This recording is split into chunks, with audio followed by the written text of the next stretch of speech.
Hello students, welcome to Dutt academy. आज हम बात करेंगे इकोनॉमिक्स की। ठीक है, इकोनॉमिक्स की बेसिक क्लास होगी आज, जो 11th एंड 12th दोनों के लिए इम्पोर्टेंट है।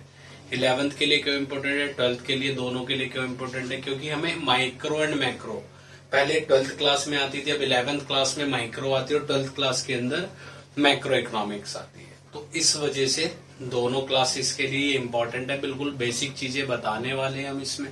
ठीक है, तो हम क्लास अपनी स्टार्ट करते हैं।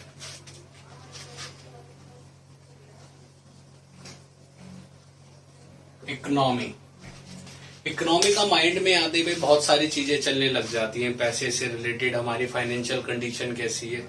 तो ठीक है, इकोनॉमिक्स का मतलब क्या होता है? बहुत सारे जो क्या कहते हैं, जिन्होंने रिसर्च करी है इकोनॉमिक्स में, जो बहुत बड़े बड़े रिसर्चर हैं, उन्होंने डेफिनेशन दे रखी है कि इसमें हम डील करते हैं स्केर्सिटी के साथ, रिसोर्सेज के साथ, ह्यूमन बिहेवियर के साथ, कैसे हम अपनी इकोनॉमी को आगे करेंगे, कैसे हम ग्रोथ कर सकते हैं, कैसे हम इनकम जनरेट ज्यादा कर सकते हैं, कैसे हमारी जीडीपी ज्यादा होगी।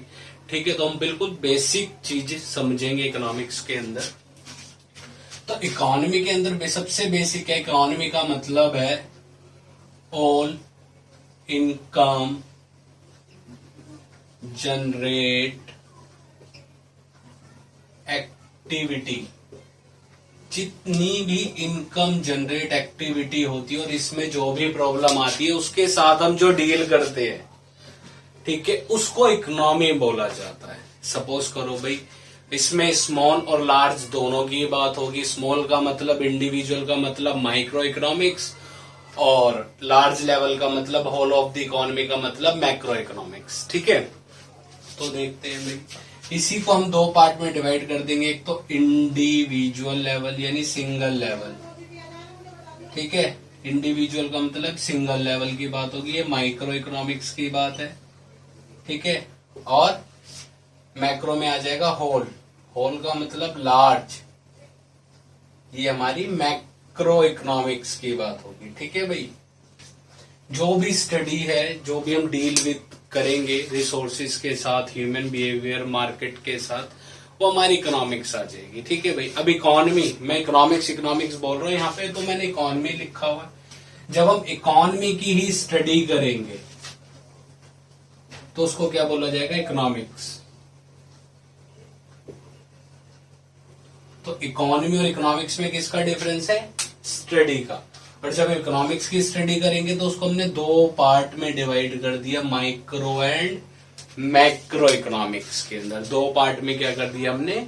डिवाइड कर दिया, माइक्रो एंड मैक्रो इकोनॉमिक्स। ठीक है, अब ये दोनों बुक अलग क्यों हैं? अलग इसलिए क्योंकि जो डिसीजन हम माइक्रो में लेंगे तो रिजल्ट सही आएंगे, अगर वही डिसीजन माइक्रो वाला मैक्रो में लेंगे तो रिजल्ट अपोजिट आ जाएंगे बिल्कुल। ठीक है, अब जैसे एक पर्सन ने, एक इंडिविजुअल पर्सन ने बैंक से पैसे निकाल लिए, इंडिविजुअल बैंक से पैसे विड्रॉ किए।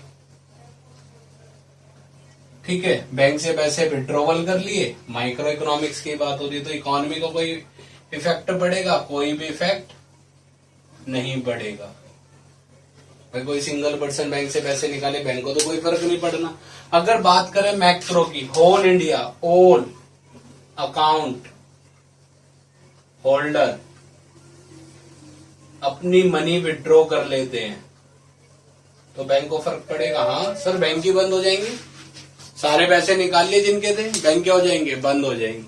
तो ये डिसीजन होता है भाई, इसलिए इन बुक्स को अलग अलग किया गया ताकि हम इजी वे में समझ सके। ठीक है, अब हम इसके बाद बात करेंगे आगे। जो बात होगी वो होगी भाई, हमारे पास यहाँ पे हमने माइक्रो समझा, इधर मैक्रो हो गया, और इसके बाद जो हमें समझना है सेविंग। एक पॉइंट और ले लेते हैं, सेविंग। अगर हम माइक्रो में सेविंग कर रहे हैं, अगर कोई इंडिविजुअल पर्सन सेविंग कर रहा है, कौन सेविंग कर रहा है? कोई इंडिविजुअल पर्सन सेविंग कर रहा है, तो इकोनॉमी को कोई इफेक्ट पड़ेगा? कोई इफेक्ट नहीं पड़ेगा भाई। मैं सेविंग कर रहा हूं, इंडिया को कोई इफेक्ट पड़ेगा? कोई भी इफेक्ट नहीं पड़ेगा। ठीक है, अगर हम बात करें, यहाँ पे कोई इफेक्ट नहीं आएगा। अगर पूरा इंडिया सेव करेगा, पूरा इंडिया सेविंग कर रहा है, जब भाई सबने सेविंग कर ली तो मार्केट में प्रोडक्ट क्या होंगे, कम सेल होंगे। अगर सब सेविंग नहीं करते, ज्यादा एक्सपेंस करते, तो मार्केट में सेल ज्यादा होती, शॉपकीपर का प्रोडक्ट ज्यादा सेल होता। अब लोगों ने सेविंग ज्यादा कर ली तो मार्केट में प्रोडक्ट क्या हुआ, कम सेल हुआ। शॉपकीपर के पास स्टॉक बच गया, यानी अनसोल्ड प्रोडक्ट बच गए। तो अनसोल्ड प्रोडक्ट क्या हो जाएंगे मार्केट में ज्यादा, अनसोल्ड प्रोडक्ट क्या हो जाएंगे मार्केट में ज्यादा हो जाएंगे।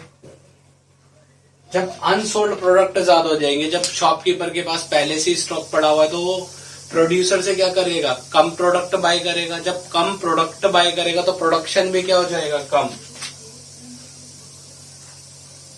प्रोडक्शन भी क्या हो जाएगा, कम। जब प्रोडक्शन कम होगा तो एम्प्लॉयमेंट भी क्या हो जाएगी, कम हो जाएगी। जब एम्प्लॉयमेंट कम होगी तो इनकम भी क्या हो जाएगी, कम हो जाएगी। जैसे इनकम कम होगी तो सेविंग भी क्या हो जाएगी हमारे पास, कम हो जाएगी। ये हमारा रिजल्ट आएगा। अगर फिर हम सेविंग ज्यादा करते हैं तो फिर यही सिचुएशन रिपीट होगी। जो इकोनॉमी के अंदर डिसीजन लेंगे हम और जो सिचुएशन रिपीट होगी बार बार, तो उसको इकोनॉमी में क्या बोला जाता है, विक्सीशियस सर्कल बोला जाएगा। क्या बोला जाएगा, विक्सीशियस सर्कल। अब ये जो विक्सीशियस सर्कल हो जाएगा, ये हो जाएगा लो इकोनॉमिक ग्रोथ का। भाई किसका हो जाएगा, लो इकोनॉमिक ग्रोथ का। अगर मैं यहां पे सेविंग कम कर देता हूं, जब सेविंग कम हो जाएगी तो अनसोल्ड प्रोडक्ट क्या हो जाएंगे, कम। मार्केट में प्रोडक्ट ज्यादा सेल हो गए तो प्रोडक्शन भी क्या होगा, ज्यादा हो जाएगा, क्योंकि अब शॉपकीपर ज्यादा बाय करेगा। और एम्प्लॉयमेंट भी क्या हो जाएगी, ज्यादा। इनकम भी क्या हो जाएगी, ज्यादा। और सेविंग भी क्या हो जाएगी, ज्यादा हो जाएगी। ठीक है, ये था हमारा भाई बहुत बेसिक सा 11th और 12th दोनों के लिए। इसके बाद हम नेक्स्ट वीडियो के अंदर अपना 11th का और 12th का इंडिविजुअल स्टार्ट करेंगे कोर्स। माइक्रो का अलग स्टार्ट होगा, मैक्रो का अलग स्टार्ट होगा। अगर आपको वीडियो अच्छी लगे, हमारा चैनल लाइक कीजिए, शेयर कीजिए एंड सब्सक्राइब कीजिए, और बेल आइकन को भी प्रेस कर दीजिए, क्योंकि अब हमारी थोड़ी वीडियो आ गई है यूट्यूब चैनल पे, जिसमें आपको हेल्प मिलेगी 11th के लिए भी और 12th के लिए भी। ठीक है, बाय। अब हम आपसे मिलेंगे नेक्स्ट क्लास के अंदर।